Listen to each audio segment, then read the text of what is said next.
কণ্ঠ, সর্বদা সত্যের পথে। জাস্টিস ফর ভিকটিম পোস্টার, অনির্দিষ্টকালের জন্য বন্ধ ওপিডি বিভাগ, ভোগান্তির শিকার 8 থেকে 80 রোগী সহ পরিবার। কলকাতার আরজিকরের ঘটনার প্রতিবাদ জেলাতে মুখ্যমন্ত্রী মমতা সরকারকে কি চাপে ফেলবে এই আন্দোলন? বাংলাদেশের ছাত্র আন্দোলন গোটা দেশের সরকার পরিবর্তন করে ফেলেছে, তার আজ কি এ বাংলাতে? তাদের স্লোগান হয়েছিল উই ওয়ান্ট জাস্টিস, আর পশ্চিমবঙ্গের জাস্টিস ফর ভিকটিম। এই দাবি তুলে কলকাতা আরজিকর মেডিকেল কলেজ হাসপাতালে ছাত্রের মৃত্যুর দোষীদের কঠোর শাস্তির দাবি তুলে রামপুরহাট সুপার স্পেশালিটি হাসপাতালের চিকিৎসক থেকে ডাক্তারি পড়ুয়া সহ সকল নার্সকর্মীরা আজ সকাল থেকে তারা হাসপাতালের সমস্ত বিভাগের কাজকর্ম বন্ধ করে দিয়েছেন, যার জেরে বিপাকে পড়েছেন দূর দূর থেকে চিকিৎসা করাতে আসা রোগী সহ তাদের বাড়ির লোকেরা 8 থেকে 80 সকলে। হাসপাতালের ওপিডি অর্থাৎ আউটডোর পরিষেবা সম্পূর্ণ বন্ধ রাখা হয়েছে, এমনকি পোস্টারও দেওয়া হয়েছে হাসপাতাল চত্বর জুড়ে। মেডিকেল কলেজের ছাত্রছাত্রীরা মিছিল পদযাত্রা করছে হাসপাতাল চত্বরে। MSVP Rampurhat government medical college Palash Das জানান, হাসপাতালের ওপিডি বন্ধ আছে তা কিন্তু আমার জানা নেই, তবে কিছু জুনিয়র ডাক্তার এসেছিল, তাদের বিবেকের কাছে অনুরোধ করছি যে এমার্জেন্সি পরিষেবা খোলা রাখতে। সিনিয়র ডাক্তার রয়েছে, রোগী আসলে অবশ্যই দেখা হবে। ব্যুরো রিপোর্ট, বীরভূমের কণ্ঠ। দেখুন, গতকাল 9 অগস্ট একটি হিনিয়াস ক্রাইম যেটাকে বলা হয় পাশবিক অত্যাচারে আমাদের একটি বোনকে নির্মমভাবে ধর্ষণ এবং খুন করা হয়েছে। তাতে কর্মবিরতি ডাক দিয়েছে মেডিকেল কলেজ, প্রত্যেকটি পশ্চিমবঙ্গের মেডিকেল কলেজ সামিল হয়েছেন, RG Kar medical college, NRS, SSKM এবং বাকি সমস্ত কলেজ। আমরা Rampurhat medical college, periphery medical college, আমরা আমাদের দিক থেকেও কর্মবিরতি ডাক দিয়েছি। আর মেডিকেল কলেজের আউটডোর ডিপার্টমেন্ট বন্ধ আছে, কিন্তু এমার্জেন্সি পরিষেবা প্রত্যেকটি চালু আছেন, গিয়ে আপনারা চেক করে নিতে পারেন। সিজার, ওটি, ডেলিভারি কিছু বন্ধ হচ্ছে না। আমাদের দাবি হচ্ছে আমাদের উই ওয়ান্ট জাস্টিস। যে বা যারা ঘৃণতম অপরাধ করেছেন আমরা তাদের দৃষ্টান্তমূলক শাস্তি চাই, এবং that should not be less than capital punishment. এবং আমাদের প্রপার সিকিউরিটি চাই, সিসিটিভি ক্যামেরা চাই। যেই সব জিনিসগুলোর জন্য আজকে একটি বোনের জীবন দিতে হলো, যেন আর পরবর্তীকালে আমার কোনো বোন বা দিদি বা মাসি বা পিসি বা বন্ধু বান্ধব কারোর সাথে যেন এই জিনিসটা না হয়। আমরা নিজেরা 24 ঘন্টা, 48 ঘন্টা, 60 ঘন্টা একা একা হসপিটালে ঘুরে বেড়াই। যদি হসপিটাল আমাকে আমার নিরাপত্তা না দিতে পারে, if I am not feeling safe at my own home, বা এটা আমার নিজের সেকেন্ড হোম, আমি যদি আমার বাড়ির এখানে সেই সেফটিটা ফিল না করি, আমি কাজ করব কি করে? আমাকে যদি এই সিকিউরিটি, এই সেফটি একজন মহিলা ডাক্তার হিসেবে আমি না পাই, যেটা আমাদের কখনো ফিল করতে হয়নি। আমি দীর্ঘ 13 বছর এই ফিল্ডে আছি, আমাদের কখনো মনে হয়নি যে তুমি মেয়ে তাই তোমাকে এই ট্রিটমেন্ট করতে দেওয়া হবে না, তুমি মেয়ে তাই তুমি নাইট ডিউটি করবে না। আজকে যদি আমাকে সত্যি ভাবতে হয় যে আমি মেয়ে বলে আমাকে আমার চিকিৎসা করতে আমাকে দেওয়া হচ্ছে না, সেক্ষেত্রে এর থেকে খারাপ বোধহয় কিছু হতে পারে না। দিদি, যে ধরা পড়েছে সে একজন সিভিক ভলেন্টিয়ার।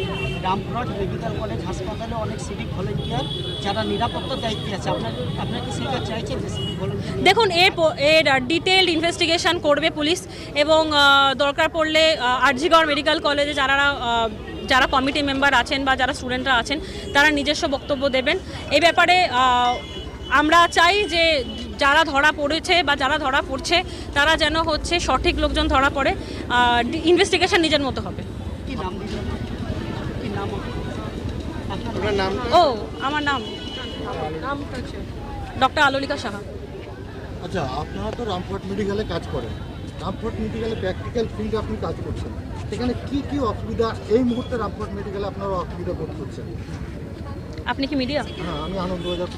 সিকিউরিটি আমরা প্রচণ্ড রকমভাবে ইনসিকিউর ফিল করছি, মানে ওয়ার্ডের মধ্যে যে কেউ ঢুকে চলে আসছে, কোনো রকম কোনো সিকিউরিটির বালাই নেই, এক বা একাধিক লোকজন ঢুকে কোনো রকম। দেখুন, একজন ডাক্তার হতে গেলে 12, 13, 14 বছরের কঠোর পরিশ্রম করতে হয়। কেউ একজন 1 মিনিটে বলে দিতে পারেন যে ইঞ্জেকশনটা দেওয়া হয়েছে, যেটা পরিবহন ক্ষেত্রে হয়েছিল, যেটা মেরে দেওয়ার ইঞ্জেকশন দেওয়া হয়েছে, বা সিপিআর দেওয়া হচ্ছে বলে বলা হচ্ছে বুকে উঠে মেরে ফেলা দেওয়া হচ্ছে। তো পেশেন্ট যদি ন্যায় চায় সমস্ত কিছু বসে, আমি বুঝি একটা জিনিস যে বসে আলোচনা করে কোনো রকম কোনো মানে একটা সলিউশন আসে না, এটা হতে পারে না। সব কিছুর উত্তরে ডাক্তারকে মেরে দাও, ডাক্তারকে পুড়িয়ে দাও, ডাক্তারকে রেপ করে দাও। আমি নিজের কানে শুনেছি ডাক্তারকে রেপ করো, মেয়েদেরকে রেপ করো, ছেলেদেরকে খুন করো। এরকম হুমকি দিলে আমরা কাজ করব কি করে? সিকিউরিটি একটা সবথেকে বড় সমস্যা, এবং এইটার জন্যই আজকে এই জিনিসটা হয়েছে। সিসিটিভি ফুটেজ অবশ্যই লাস্ট উইকে আপনারা তো খবর দেখেছেন যে মেডিকেল কলেজে কীরকম ধরনের ভাঙচুর হয়েছে, এবং আমাদের ডিপার্টমেন্টে আগেও ভাঙচুর হয়েছে। সিস্টার দিদিদেরকে থ্রেট দেওয়া হয়েছে, ডক্টরদের থ্রেট দেওয়া হয়েছে, ইন্টার্নদের থ্রেট দেওয়া হয়েছে, রাত্রেবেলা একা বেরোতে ভয় লাগে। এগুলো তো অনেক দিন ধরে হয়ে চলেছে, এর তো কোনো বিরাম আমি দেখছি না। আজকে তো আপনারা প্রতিবাদে রাস্তায় নামলেন, আগামী দিনে কীভাবে প্রতিবাদ করবেন? সেটা লাগাতার আন্দোলন আমরা দেখব, আমরা দেখে আপনাদের সাথে আবার প্রেস মিট করে আগামী দিনে এইভাবে যে আমাদের এই যে জিনিসটা হয়েছে এটা যেন শেষ, এবং হয়তো ইন্ডিয়াতে এটা যেন শেষ জিনিস হয়, যেন কোনো মেয়েকে তার ডিউটি চলাকালীন 36 আওয়ার্স যেন তাকে রেপ এবং খুন হতে না হয়। এমএসবিপি বলেছে আউটডোর খুলে দেওয়ার জন্য, আপনারা কি আউটডোর চালু করবেন? হ্যাঁ, যদি জাস্টিস সার্ভ হয়ে যায়, যদি এটা এখনই হয়ে যায়, আমরা এখনই করে দেবো। আমাদের দিক থেকে কোনো নেই, আমরা তো এটা আজ থেকে এমএসবিপি বলেছে আজকে যেন চালু হয়। দেখুন, এটা আমরা এখন এটা তো একটি নিরাপত্তা ঘটিত একটা জিনিস। আউটডোর আরজিকর মেডিকেল কলেজ বা সমস্ত কলেজে এটা ইউনানিমাস ডিসিশন যে আউটডোর আমরা পেন ডাউন করছি, এমার্জেন্সি খোলা থাকবে।